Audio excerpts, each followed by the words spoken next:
The initial idea was to help the kids in Tornillo. I had heard a lot of stories about what was happening there, and I thought, it would just be amazing to help these kids because who doesn't want to open a toy for Christmas?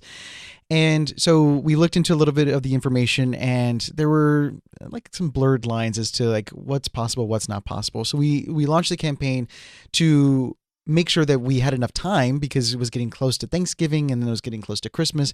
So we just wanted to launch the campaign and say, all right, let's see if we can get toys. But then it was a matter of talking to the Department of Health and Human Services because the Department of Health and Human Services handles the kids. Then it was like, all right, let's figure out how can we go through the Department of Health and Human Services. And then they say, well, we don't accept donations. We don't accept this. We don't accept that. So then it was just this idea of, okay, who can we work with and who can we partner with to make this that much easier and make it so that way all the donations we've received are sent and spent on people who need them the most.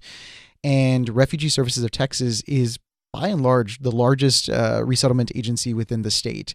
And so we reached out to them, and because we knew that they were having issues with funding, it was all part of this whole thing where we thought, well, why isn't the federal government doing enough to help fund these organizations to make sure that if we really do want asylees and refugees and immigrants to be integrated in society the way we want them to be, then why aren't you doing anything to assist with that?